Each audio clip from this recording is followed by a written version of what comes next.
10 ಮಂದಿ ಪ್ರಭು ಯೇಸು ಕ್ರಿಸ್ತರನ್ನ ನೋಡಿ ಅವರ ಕರುಣೆಗಾಗಿ, ಆ ಅನಾರೋಗ್ಯದಿಂದ, ಕುಷ್ಠರೋಗದಿಂದ ಹೊರಬರುವಂತೆ ದೇವರಲ್ಲಿ ಪ್ರಾರ್ಥಿಸುತ್ತಾರೆ. ದೇವರು ಸಹ ಅವರ ಪ್ರಾರ್ಥನೆಯನ್ನ ಕೇಳುತ್ತಾರೆ. ಹೋಗಿ ನಿಮ್ಮನ್ನ ಗುರುಗಳ ಬಳಿಗೆ ತೋರಿಸಿರಿ. ಅವರು ದಾರಿಯಲ್ಲಿ ಹೋಗುತ್ತಿರುವಾಗಲೇ ಗುಣ ಹೊಂದುತ್ತಾರೆ.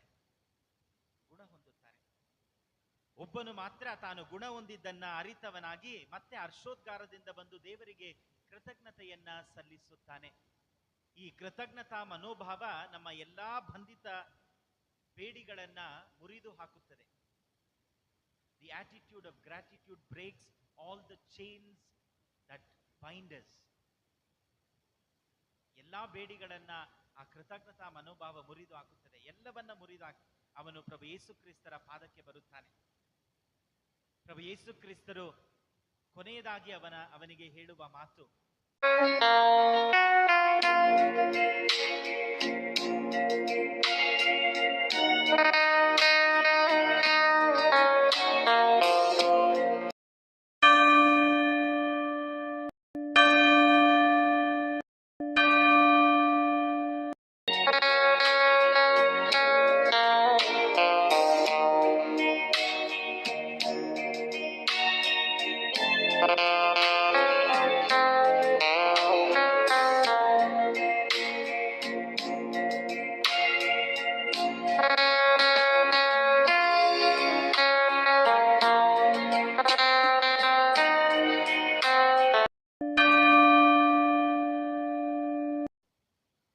ಪಿತನ ಮತ್ತು ಸುತನ ಮತ್ತು ಪವಿತ್ರಾತ್ಮರ ನಾಮದಲ್ಲಿ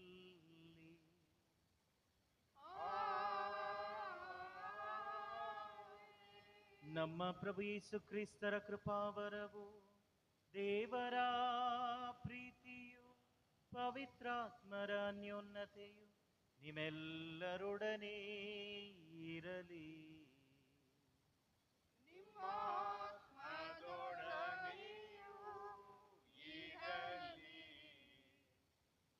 ಪ್ರಿಯ ಸಹೋದರ ಸಹೋದರಿಯರೇ, ಪ್ರೀತಿಯ ಮಕ್ಕಳೇ, ನಿಮ್ಮೆಲ್ಲರನ್ನ ಪ್ರೀತಿಯಿಂದ ಈ ದಿವ್ಯ ಬಲಿ ಅರ್ಪಣೆಗೆ ಸ್ವಾಗತಿಸುತ್ತೇನೆ. ಇಂದು ನಾವು ಸಾಧಾರಣ ಕಾಲದ 28ನೆಯ ಭಾನುವಾರವನ್ನ ಆಚರಿಸುತ್ತಿದ್ದೇವೆ. ಇಂದಿನ ಶುಭ ಸಂದೇಶದಲ್ಲಿ ಪ್ರಭು ಯೇಸು ಕ್ರಿಸ್ತರು 10 ಮಂದಿ ಕುಷ್ಠರೋಗಿಗಳನ್ನ ಗುಣಪಡಿಸುತ್ತಾರೆ. ಅದರಲ್ಲಿ ಒಬ್ಬನು ಹಿಂದಿರುಗಿ ಬಂದು ದೇವರಿಗೆ ಕೃತಜ್ಞತೆಯನ್ನ ಸಲ್ಲಿಸುತ್ತಾನೆ. ಮೊದಲನೆಯ ವಾಚನದಲ್ಲಿಯೂ ಸಹ ನಾವು ನೋಡುತ್ತೇವೆ, ನಾಮನ್ ಎಂಬುವರು ದೇವರಿಗೆ ಕೃತಜ್ಞತೆಯನ್ನ ಸಲ್ಲಿಸುವುದು. ಈ ಬಲಿ ಅರ್ಪಣೆಯ ಅರ್ಥವೇ ಕೃತಜ್ಞತೆ ಎಂಬುದೇ. ಯೂಕರಿಸ್ಟ್ ಎಂದು ನಾವು ಆಂಗ್ಲದಲ್ಲಿ ಕರೆಯುತ್ತೇವೆ. ಇದರ ಮೂಲ ಪದದ ಅರ್ಥ ಕೃತಜ್ಞತೆ. ಏತಕ್ಕಾಗಿ ಕೃತಜ್ಞತೆ? ದೇವರು ತಮ್ಮ ಏಕೈಕ ಪುತ್ರನನ್ನ ನಮಗಾಗಿ ದಾರೆ ಎರೆದರು, ಅದಕ್ಕಾಗಿ ಕೃತಜ್ಞತೆಗಳು ದೇವರಿಗೆ. ಆ ಪ್ರಭು ಯೇಸು ಕ್ರಿಸ್ತರು ನಮಗಾಗಿ ಕಲ್ವಾರಿ ಬೆಟ್ಟದಲ್ಲಿ ತಮ್ಮ ಪ್ರಾಣವನ್ನೇ ತ್ಯಾಗ ಮಾಡಿ ನಮಗೆ ಸಜೀವವನ್ನ, ನಿತ್ಯ ಜೀವವನ್ನ ನೀಡಿದ್ದಾರೆ. ಅದಕ್ಕಾಗಿ ಕೃತಜ್ಞತೆಗಳು. ಇದು ದೇವರಿಗೆ ಕೃತಜ್ಞತೆಯನ್ನ ಸಲ್ಲಿಸುವ ಸ್ಥಳವಾಗಿದೆ. ಇದು ದೇವರಿಗೆ ಕೃತಜ್ಞತೆಯನ್ನ ಅರ್ಪಿಸುವ ಸಮಯವಾಗಿದೆ. ಆದ್ದರಿಂದ ಈ ಬಲಿ ಅರ್ಪಣೆಯಲ್ಲಿ ಕೃತಜ್ಞತಾ ಭಾವದೊಂದಿಗೆ ಭಾಗಿಯಾಗುವಂತೆ ನಿಮ್ಮೆಲ್ಲರನ್ನ ಆಹ್ವಾನಿಸುತ್ತೇನೆ. ಈ ಬಲಿಯನ್ನು ನಾವು ಯೋಗ್ಯ ವಿಧದಲ್ಲಿ ಅರ್ಪಿಸಲು ತಡೆಯಾಗಿರುವ ಪಾಪಗಳಿಗಾಗಿ ಪಶ್ಚಾತ್ತಾಪ ಪಡೋಣ. ದೇವರಲ್ಲಿ ಕ್ಷಮೆಯನ್ನು ಯಾಚಿಸೋಣ.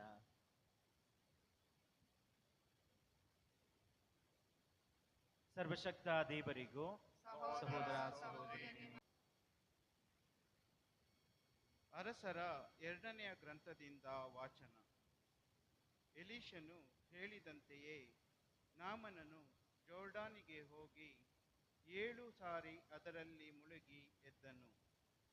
ಕೂಡಲೇ ದೈವಪುರುಷನ ಮಾತಿನನುಸಾರ ಅವನ ದೇಹ ಒಂದು ಮಗುವಿನ ದೇಹದಂತೆ ಶುದ್ಧವಾಯಿತು. ಅನಂತರ ನಾಮನನು ತನ್ನ ಪರಿವಾರದೊಡನೆ ಹಿಂತಿರುಗಿ ದೈವಪುರುಷನ ಬಳಿಗೆ ಹೋಗಿ ಅವನ ಮುಂದೆ ನಿಂತನು. ಇಸ್ರಾಯೇಲ್ ನಾಡಿನಲ್ಲಿರುವ ದೇವರ ಹೊರತು ಲೋಕದಲ್ಲಿ ಬೇರೆ ದೇವರು ಇಲ್ಲವೇ ಇಲ್ಲ ಎಂಬುದು ಈಗ ನನಗೆ ಗೊತ್ತಾಯಿತು. ತಾವು ದಯವಿಟ್ಟು ಈ ಕಾಣಿಕೆಯನ್ನು ಅಂಗೀಕರಿಸಬೇಕು ಎಂದು ಹೇಳಿದನು. ಅದಕ್ಕೆ ಎಲೀಷನು, ನಾನು ಸನ್ನಿಧಿ ಸೇವೆ ಮಾಡುತ್ತಿರುವ ಸರ್ವೇಶ್ವರರ ಆಣೆ, ನಿನ್ನಿಂದ ಏನೂ ತೆಗೆದುಕೊಳ್ಳುವುದಿಲ್ಲ ಎಂದನು. ನಾಮನನು ಎಷ್ಟು ಒತ್ತಾಯಪಡಿಸಿದರೂ ಅವನು ತೆಗೆದುಕೊಳ್ಳಲೇ ಇಲ್ಲ. ಆಗ ಅವನು ಎಲೀಷನಿಗೆ, ತಾವು ನನ್ನಿಂದ ಏನನ್ನೂ ಸ್ವೀಕರಿಸದಿದ್ದರೆ ತಮ್ಮ ಸೇವಕನಾದ ನನಗೆ 2 ಹೆಸರು ಕತ್ತೆಗಳು ಹೊರುವಷ್ಟು ಮಣ್ಣನ್ನು ಕೊಡಿಸಬೇಕೆಂದು ಬೇಡಿಕೊಳ್ಳುತ್ತೇನೆ. ನಾನು ಇನ್ನು ಮುಂದೆ ಎಲ್ಲ ದೇವತೆಗಳನ್ನು ಬಿಟ್ಟು ಸರ್ವೇಶ್ವರ ಸ್ವಾಮಿಯೊಬ್ಬರಿಗೆ ದಹನ ಬಲಿಯನ್ನು ಸಮರ್ಪಿಸಬೇಕೆಂದಿರುತ್ತೇನೆ ಎಂದು ಹೇಳಿದನು. ಪ್ರಭುವಿನ ವಾಕ್ಯ. ದೇವರಿಗೆ ಕೃತಜ್ಞತೆ ಸಲ್ಲಲಿ.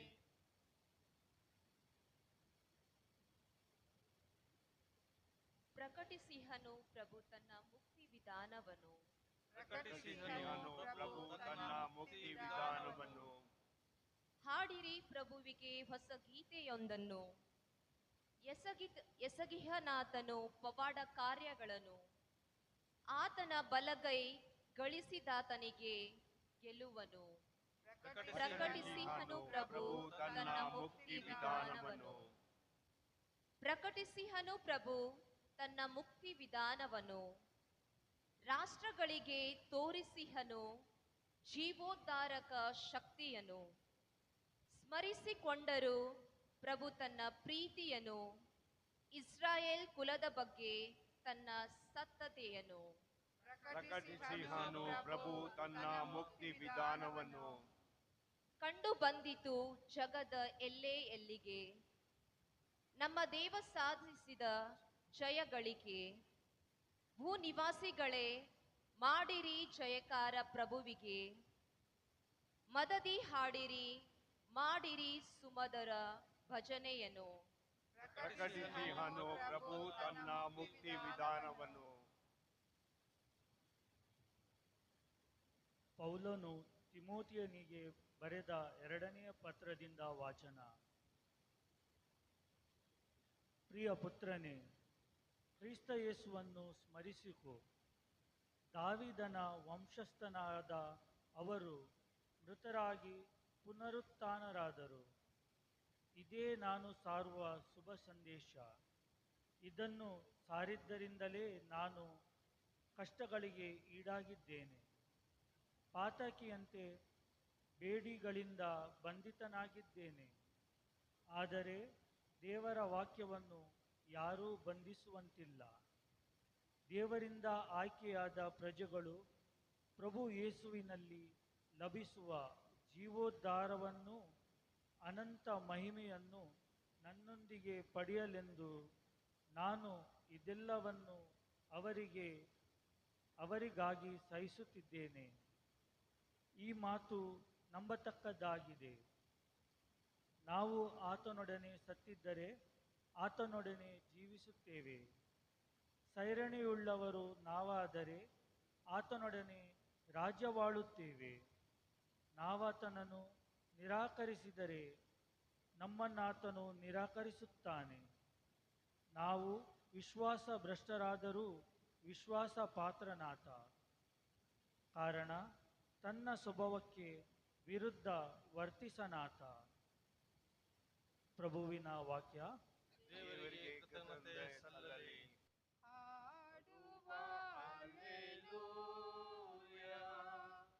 ಪರಮ ತಂದೆಗೆ ಸ್ತುತಿ ಜಯ ಹಲ್ಲೆಲೂಯಾ.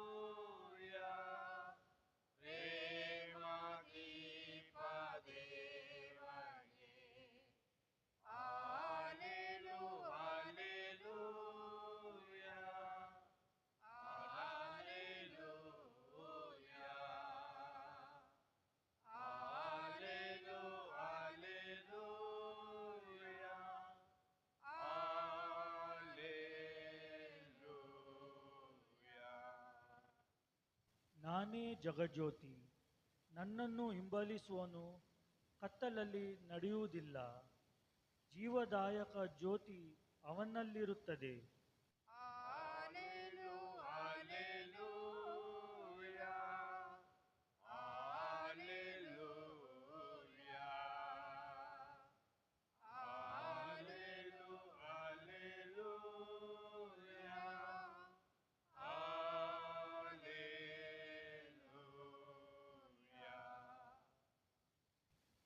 ಪ್ರಭು ನಿಮ್ಮೊಡನೆ ಇರಲಿ.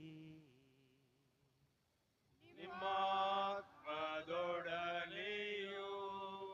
ಇರಲಿ. ಸಂತ ಲೂಕರು ಬರೆದ ಪವಿತ್ರ ಶುಭ ಸಂದೇಶದಿಂದ ವಾಚನ. ಪ್ರಭು ನಿಮಗೆ ಮಹಿಮೆ ಸಲ್ಲಲಿ.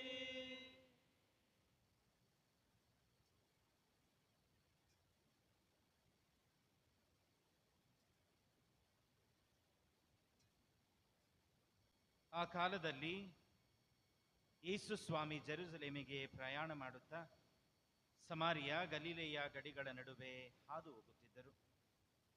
ಒಂದು ಗ್ರಾಮವನ್ನು ಸಮೀಪಿಸಿದಾಗ ಕುಷ್ಠರೋಗದಿಂದ ನರಳುತ್ತಿದ್ದ 10 ಮಂದಿ ಅವರಿಗೆ ಎದುರಾಗಿ ಬಂದರು.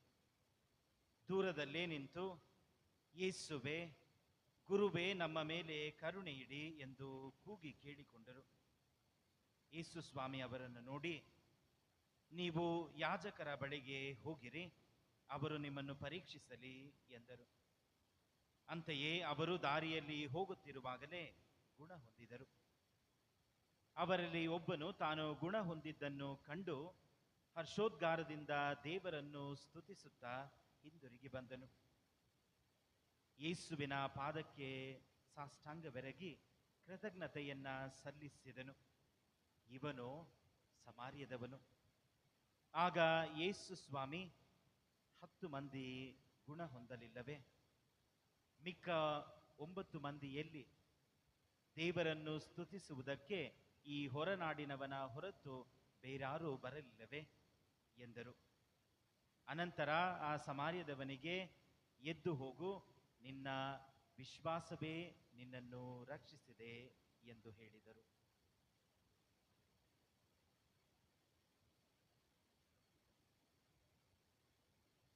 ಪ್ರಭು ಕ್ರಿಸ್ತರ ಶುಭ ಸಂದೇಶ. ಕ್ರಿಸ್ತರೇ, ನಿಮಗೆ ಸ್ತುತಿಯು ಸಲ್ಲಲಿ.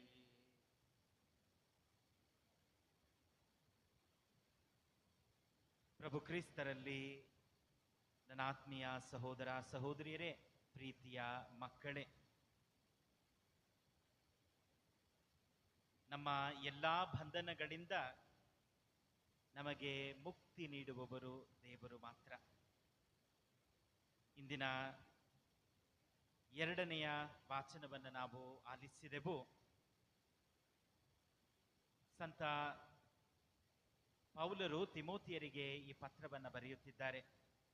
ಈ ಪತ್ರದ ಹಿನ್ನೆಲೆ, ಈಗಾಗಲೇ ಸಂತ ಪೌಲರನ್ನು ಸೆರೆ ಹಿಡಿಯಲಾಗಿದೆ. ಅವರು ಬಂಧಿತರಾಗಿದ್ದಾರೆ. ಸೆರೆಮನೆಯಿಂದ ಈ ಪತ್ರವನ್ನ ಬರೆಯುತ್ತಿದ್ದಾರೆ. ನಾವು ಮನಸ್ಸಿನಲ್ಲಿ ಅದನ್ನು ಇಟ್ಟುಕೊಂಡು ಓದುವಾಗಲೇ ಇದರ ಅರ್ಥ ನಮಗೆ ತಿಳಿಯುತ್ತದೆ. ಸಂತ ಪೌಲ ಹೇಳುತ್ತಾರೆ, ದಾವೀದನ ವಂಶಸ್ಥರಾದ ಅವರು ಮೃತರಾಗಿ, ಪ್ರಭು ಯೇಸು ಕ್ರಿಸ್ತರು ಮೃತರಾಗಿ ಪುನರುತ್ಥಾನರಾದರು. ಇದೇ ನಾನು ಸಾರುವ ಶುಭ ಸಂದೇಶ. ಇದನ್ನು ಸಾರಿದ್ದರಿಂದಲೇ ನಾನು ಕಷ್ಟಗಳಿಗೆ ಈಡಾಗಿದ್ದೇನೆ. ಪಾತಕಿಯಂತೆ, ಅಪರಾಧಿಯಂತೆ ಬೇಡಿಗಳಿಂದ ಬಂಧಿತನಾಗಿದ್ದೇನೆ. ಅವರ ಕೈಗಳಿಗೆ ಬೇಡಿಗಳಾಕಲಾಗಿದೆ. ಪಾತಕಿಯಂತೆ, ಒಬ್ಬ ಅಪರಾಧಿಯಂತೆ ನನ್ನನ್ನ ಅವರು ನೋಡಿಕೊಳ್ಳುತ್ತಿದ್ದಾರೆ. ನಮ್ಮನ್ನ ನೋಡುತ್ತಿರುವುದು ಅಪರಾಧಿಯಂತೆ. ಈ ಎಲ್ಲ ಮಾತುಗಳನ್ನ ಕೇಳಿಸಿಕೊಳ್ಳುವಾಗ ಅಯ್ಯೋ ಪಾಪ ಎನಿಸುತ್ತದೆ. ಆದರೆ ತಕ್ಷಣ ಅವರ ಧ್ವನಿ ಬದಲಾಗುತ್ತದೆ. ಆದರೆ ದೇವರ ವಾಕ್ಯವನ್ನ ಯಾರೂ ಬಂಧಿಸಲು ಸಾಧ್ಯವಿಲ್ಲ. ಅವರು ನನ್ನನ್ನು ಬಂಧಿಸಿಬಿಟ್ಟಿದ್ದಾರೆ, ನನ್ನ ಕರಗಳನ್ನ ಬೇಡಿಗಳಿಂದ ಬಂಧಿಸಿದ್ದಾರೆ, ಅಪರಾಧಿಯಂತೆ ನನ್ನನ್ನು ನೋಡುತ್ತಿದ್ದಾರೆ. ಆದರೆ ದೇವರ ವಾಕ್ಯವನ್ನ ಯಾರೂ ಬಂಧಿಸಲು ಸಾಧ್ಯವಿಲ್ಲ. ನಮ್ಮ ದೇಹವನ್ನ ಬಂಧಿಸಬಹುದು, ಆದರೆ ದೇವರ ಕರುಣೆಯನ್ನ, ದೇವರ ಕೃಪೆಯನ್ನ, ದೇವರ ವಾಕ್ಯದ ಮಹಿಮೆಯನ್ನ ಯಾರಿಂದಲೂ ಬಂಧಿಸಲು ಸಾಧ್ಯವಿಲ್ಲ. The word of God can never be changed. ನಮ್ಮ ಈ ರಕ್ಷಣಾ ಇತಿಹಾಸದ ಪ್ರಮುಖ ಸ್ಥಾನ, ಕೇಂದ್ರ ಬಿಂದು ಎಂದರೆ ಅದು ಕಲ್ವಾರಿ ಬೆಟ್ಟ. ಆ ಕಲ್ವಾರಿ ಬೆಟ್ಟದ ಮೇಲಿದ್ದ ಪ್ರಭು ಯೇಸು ಕ್ರಿಸ್ತರು ಶಿಲುಬೆಯಲ್ಲಿ ತೂಗುತ್ತಿರಬೇಕಾದರೆ ಇದನ್ನೇ ನಾವು ನೋಡುತ್ತೇವೆ. ಪ್ರಭು ಯೇಸು ಕ್ರಿಸ್ತರ ದೇಹವನ್ನ ಅವರು ಬಂಧಿಸಿ ಬಿಟ್ಟಿದ್ದರು. ಅವರ ಕರಗಳನ್ನ ಶಿಲುಬೆಯಿಂದ ಜಡಿದು ಬಿಟ್ಟಿದ್ದರು, ಕಟ್ಟಿ ಹಾಕಿದರು. ಪ್ರಭು ಯೇಸು ಕ್ರಿಸ್ತರ ಕರುಣೆಯನ್ನ ಕಟ್ಟಿ ಹಾಕಲು ಸಾಧ್ಯವಿಲ್ಲ. ಅವರ ಕ್ಷಮಾಪಣೆಯನ್ನ ಕಟ್ಟಿ ಹಾಕಲು ಸಾಧ್ಯವಿಲ್ಲ. ಅವರ ರಕ್ಷಣೆಯನ್ನ ಕಟ್ಟಿ ಹಾಕಲು ಸಾಧ್ಯವಿಲ್ಲ. ಅದು ಶಿಲುಬೆಯ ಮೇಲಿದ್ದಾಗಲೂ ಹೊರಹೊಮ್ಮುತ್ತಲೇ ಇತ್ತು. ತಂದೆಯೇ ಇವರನ್ನ ಕ್ಷಮಿಸಿ, ಅವರ ಕರುಣೆಯನ್ನ ಅವರಿಂದ ಕಟ್ಟಿ ಹಾಕಲು ಸಾಧ್ಯವಿಲ್ಲ. ಇಂದೇ ನೀನು ಸ್ವರ್ಗದಲ್ಲಿ ನನ್ನೊಡನೆ ಇರುವೆ, ಅವರ ರಕ್ಷಣೆಯನ್ನ ಕಟ್ಟಿ ಹಾಕಲು ಆಗಲಿಲ್ಲ. ಪ್ರಭು ಯೇಸು ಕ್ರಿಸ್ತರು ದೇವರಲ್ಲಿ ನಾವಿಟ್ಟಿರುವ ಭರವಸೆ, ಯಾರು ಅದನ್ನ ಕಟ್ಟಿ ಹಾಕಲು ಸಾಧ್ಯವಿಲ್ಲ. They can never chain our hope in God. ದೇವರಲ್ಲಿ ನಾವಿಟ್ಟಿರುವ ಭರವಸೆಯನ್ನ ಯಾರಿಂದಲೂ ಬಂಧಿಸಲು ಸಾಧ್ಯವಿಲ್ಲ, ಬೇಡಿ ಹಾಕಲು ಸಾಧ್ಯವಿಲ್ಲ.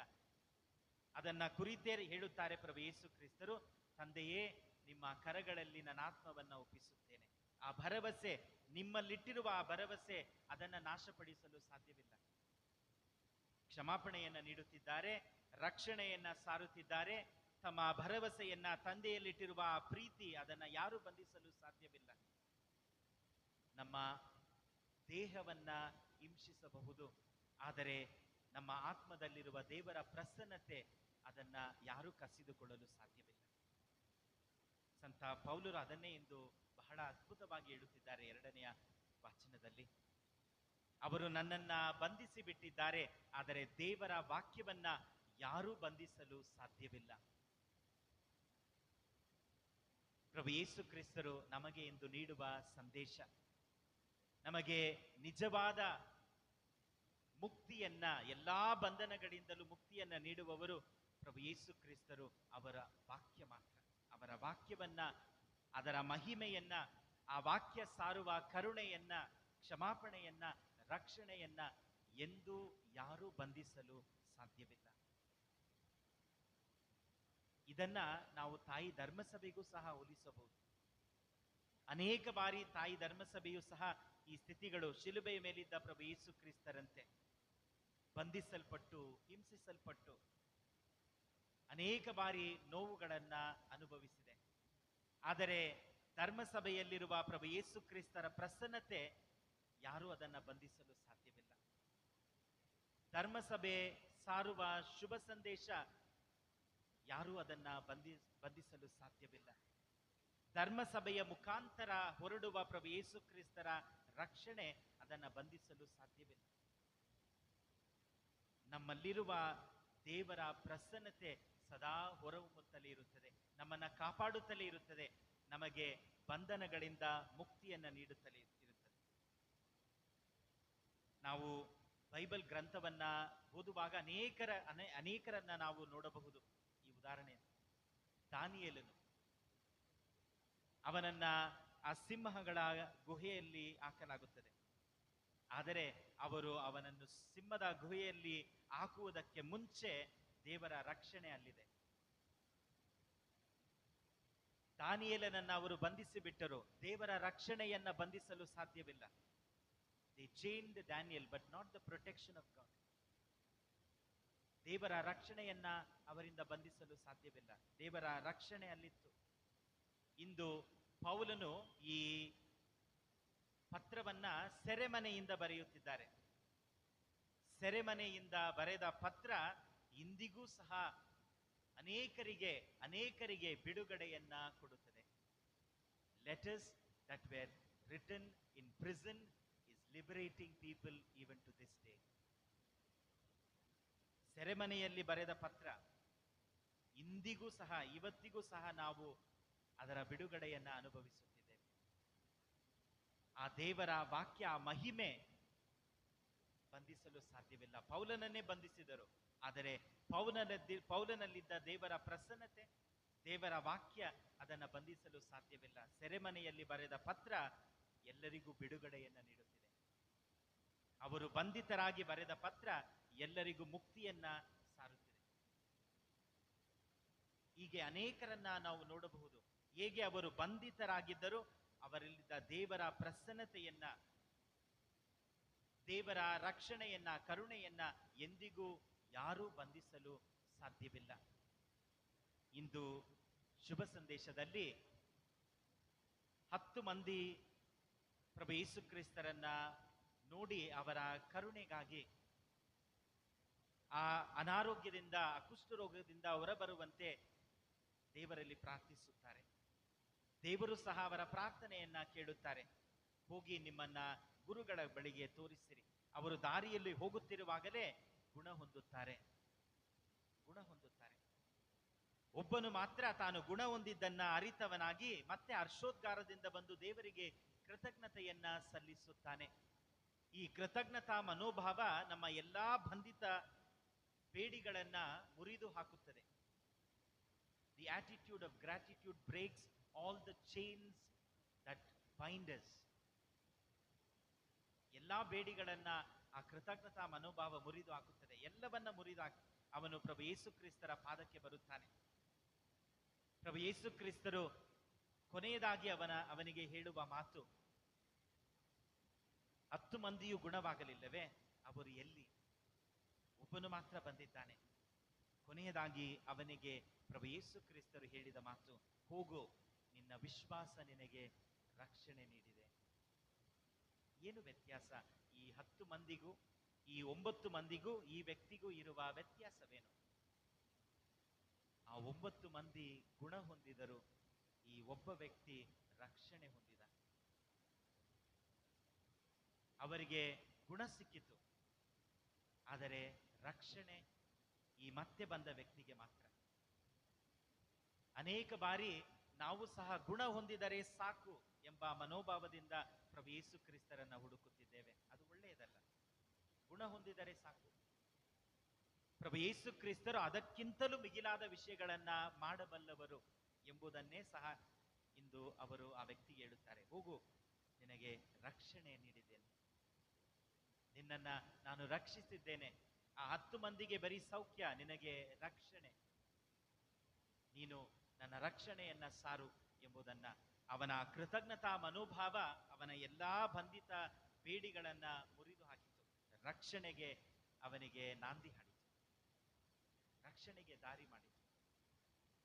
ಇಂದು ನಾವು ಪ್ರಭು ಯೇಸು ಕ್ರಿಸ್ತರ ಬಳಿ ಬರುವಾಗ ಏನೇ ಹಿಂಸೆ ಬಾಧೆಗಳಿದ್ದರೂ, ಏನೇ ತೊಂದರೆ ಇದ್ದರೂ, ಎಂತಹ ಸನ್ನಿವೇಶವಿದ್ದರೂ ನಮ್ಮಲ್ಲಿರುವ ದೇವರ ಪ್ರಸನ್ನತೆಯನ್ನ, ಅವರ ಮಹಿಮೆಯನ್ನ, ಅವರ ಕರುಣೆಯನ್ನ, ಅವರು ಸಾರುವ ರಕ್ಷಣೆಯನ್ನ ಎಂದಿಗೂ ಯಾರು ಬಂಧಿಸಲು ಸಾಧ್ಯವಿಲ್ಲ.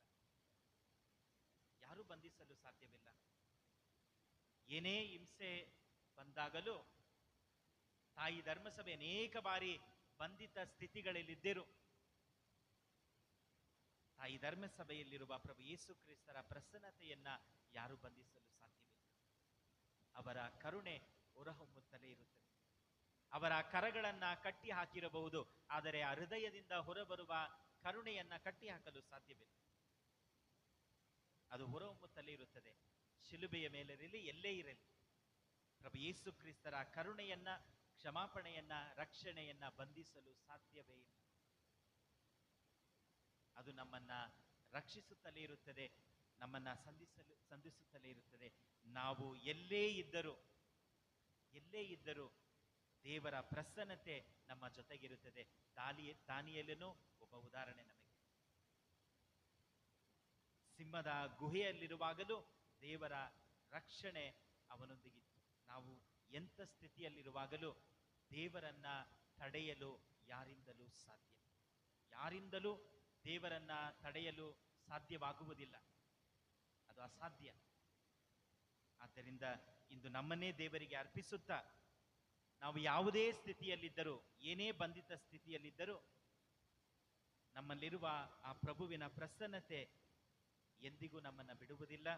ನಮಗೆ ದಾರಿಯನ್ನು ತೋರಿಸುತ್ತಲೇ ಇರುತ್ತದೆ, ಕಾಪಾಡುತ್ತಲೇ ಇರುತ್ತದೆ, ಮುನ್ನಡೆಸುತ್ತಲೇ ಇರುತ್ತದೆ ಎಂದು ಅರಿತವರಾಗಿ ಪ್ರತಿ ಬಾರಿ ಬಲಿಯರ್ಪಣೆಗೆ ಬರುವಾಗ ಕೃತಜ್ಞತಾ ಮನೋಭಾವದಿಂದ ಪ್ರಭು ಯೇಸು ಕ್ರಿಸ್ತರು ಏನೆಲ್ಲ ಮಾಡಿದ್ದಾರೆಯೋ ಅದಕ್ಕಾಗಿ ಕೃತಜ್ಞತೆಯಿಂದ ಈ ಬಲಿಪೀಠವನ್ನ ನಾವು ಭೇಟಿ ಮಾಡೋಣ. ಅಲ್ಲಿಂದ ಪ್ರಭು ಯೇಸು ಕ್ರಿಸ್ತರನ್ನೇ ನಾವು ಆಶೀರ್ವಾದವಾಗಿ ಪಡೆದುಕೊಳ್ಳೋಣ. ಈ ಬಲಿಯರ್ಪಣೆಯಲ್ಲಿಯೂ ಸಹ ಪ್ರಭು ಯೇಸು ಕ್ರಿಸ್ತರ ಶರೀರವನ್ನ, ಅವರ ರಕ್ತವನ್ನ ನಾವು ಪಡೆಯಲಿದ್ದೇವೆ. ಅದಕ್ಕಿಂತ ಮುಕ್ತಿ ನಮಗೆ ಬೇರೊಂದಿಲ್ಲ, ಅದಕ್ಕಿಂತ ರಕ್ಷಣೆ ನಮಗೆ ಬೇರೊಂದಿಲ್ಲ. ನಮ್ಮ ಎಲ್ಲಾ ಬಂಧನಗಳಿಂದ ನಮಗೆ ಬಿಡುಗಡೆಯನ್ನ ನೀಡುವ ಶಕ್ತಿ ದೇವರ ದೇಹಕ್ಕೆ, ಅವರ ರಕ್ತಕ್ಕೆ ಉಂಟು. ಆ ಶರೀರವನ್ನ, ರಕ್ತವನ್ನ ನಾವು ಸ್ವೀಕರಿಸಲಿದ್ದೇವೆ. ದೇವರು ನಮ್ಮನ್ನ ಮುಕ್ತಿಗೊಳಿಸಲಿ, ನಮ್ಮ ಎಲ್ಲಾ ಬಂಧನಗಳಿಂದ ನಮಗೆ ಬಿಡುಗಡೆ ನೀಡಲಿ. ನಾವು ಹರ್ಷೋದ್ಗಾರದಿಂದ ಈ ಬಲಿಯಲ್ಲಿ ದೇವರನ್ನ ವಂದಿಸೋಣ, ಸ್ತುತಿಸೋಣ, ಅವರ ಮಹಿಮೆಯನ್ನ ಹಾಡೋಣ.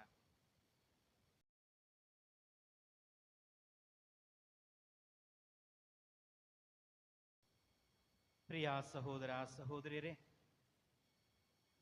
ನಮಗೆ ನೈಜ ಮುಕ್ತಿಯನ್ನು ನೀಡುವ ಪ್ರಭುವಿನ ಪ್ರಸನ್ನತೆಯಲ್ಲಿದ್ದೇವೆ ಎಂಬುದನ್ನು ಅರಿತವರಾಗಿ ನಮ್ಮ ಪ್ರಾರ್ಥನೆಗಳನ್ನ ವಿಶ್ವಾಸದಿಂದ ಅವರ ಮುಂದಿಡೋಣ. ಓ ದೇವನೇ, ಈ ಪ್ರಾರ್ಥನೆ ಒಲವಿಂದ ನೀಯಾಲಿಸು. ಓ ದೇವನೇ, ಈ ಪ್ರಾರ್ಥನೆ ಒಲವಿಂದ ನೀಯಾಲಿಸು. ಧರ್ಮಸಭೆಯನ್ನು ಮುನ್ನಡೆಸುವ ಹೊಣೆಯನ್ನು ಹೊತ್ತಿರುವ ನಮ್ಮ ಜಗದ್ಗುರುಗಳಾದ ಪೋಪ್ 14ನೇ ಲಿಯೋ, ನಮ್ಮ ಧರ್ಮಾಧ್ಯಕ್ಷರುಗಳು ಹಾಗೂ ಇತರ ಧರ್ಮಾಧ್ಯಕ್ಷರುಗಳು, ಗುರುಗಳು ಧರ್ಮಸಭೆಯನ್ನು ಕ್ರಿಸ್ತನ ಪ್ರೇರಣೆಯಂತೆ ಮುನ್ನಡೆಸಲಿ ಎಂದು ಪ್ರಾರ್ಥಿಸೋಣ. ಓ ದೇವನೇ, ಈ ಪ್ರಾರ್ಥನೆ ಒಲವಿಂದ ನೀಯಾಲಿಸು. ದೇಶವನ್ನಾಳುತ್ತಿರುವ ರಾಜಕೀಯ ಮುಖಂಡರುಗಳು ಕೇವಲ ತಮ್ಮ ಮನೆ ಮಠಗಳನ್ನು ಉದ್ಧಾರ ಮಾಡಿಕೊಳ್ಳದೆ ಜನರ ಕಷ್ಟಗಳನ್ನು ಅರಿತು ಅವರಿಗೋಸ್ಕರ ಮಿಡಿಯುವ ಹೃದಯವನ್ನು ದೇವರು ಕರುಣಿಸಲಿ ಎಂದು ಪ್ರಾರ್ಥಿಸೋಣ.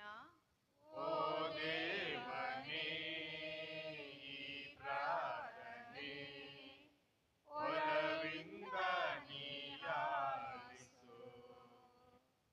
ನಮ್ಮೆಲ್ಲರ ಅಭಿಪ್ರಾಯಗಳಿಗೋಸ್ಕರ ಪ್ರಾರ್ಥಿಸೋಣ. ದೇವರು ಅವುಗಳನ್ನು ಕಾರ್ಯರೂಪಕ್ಕೆ ತಂದು ಸಫಲಗೊಳಿಸಲಿ ಹಾಗೂ ನಮ್ಮನ್ನು ಅವರ ಮೇಲೆಯೇ ಹೆಚ್ಚು ಅವಲಂಬಿತರನ್ನಾಗಿ ಮಾಡಿ ಸರಿಯಾದ ದಾರಿಯಲ್ಲಿ ಮುನ್ನಡೆಸಲಿ ಎಂದು ಪ್ರಾರ್ಥಿಸೋಣ. ಓ ದೇವನೇ, ಈ ಪ್ರಾರ್ಥನೆ ಒಲವಿಂದ ನೀಯಾಲಿಸು. ನಮ್ಮ ಏಳಿಗೆಗೆ ಶ್ರಮಿಸಿದ ಪ್ರತಿಯೊಬ್ಬರಿಗಾಗಿಯೂ ಪ್ರಾರ್ಥಿಸೋಣ. ನಮ್ಮ ತಂದೆ ತಾಯಿಗಳು, ಗುರುಗಳು, ಹಿರಿಯರು ಹಾಗೂ ಎಲ್ಲ ಹಿತೈಷಿಗಳು ನಮ್ಮ ಜೀವನದಲ್ಲಿ ಮಾಡಿದ ಪ್ರತಿಯೊಂದು ಉಪಕಾರಗಳನ್ನು ನೆನೆದು ಅವುಗಳಿಗೆ ಧನ್ಯವಾದಗಳನ್ನು ಸಲ್ಲಿಸುವ ಮನೋಭಾವವನ್ನು ನೀಡಲೆಂದು ಪ್ರಾರ್ಥಿಸೋಣ. ಓ ದೇವನೇ, ಈ ಪ್ರಾರ್ಥನೆ ಒಲವಿಂದ ನೀಯಾಲಿಸು.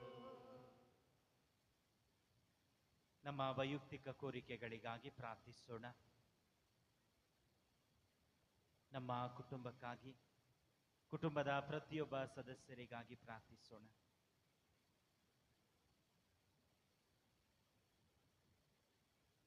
ಅನಾರೋಗ್ಯದಿಂದ ನರಳುತ್ತಿರುವ ಎಲ್ಲರಿಗಾಗಿ ಪ್ರಾರ್ಥಿಸೋಣ.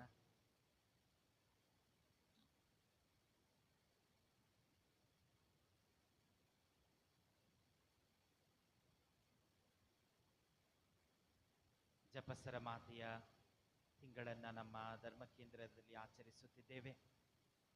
ಮಾತೆಯ ಸ್ವರೂಪವನ್ನ ನಮ್ಮ ಮನೆಗಳಲ್ಲಿಟ್ಟು ಗೌರವಿಸುತ್ತಿದ್ದೇವೆ.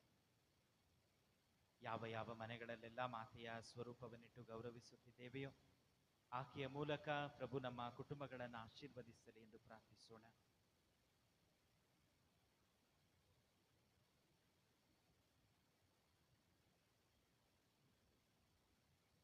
ಯಾರೆಲ್ಲ ನಮ್ಮ ಪ್ರಾರ್ಥನೆಗಾಗಿ ಕೇಳಿಕೊಂಡಿದ್ದಾರೆಯೋ ಅವರಿಗಾಗಿ ಪ್ರಾರ್ಥಿಸೋಣ.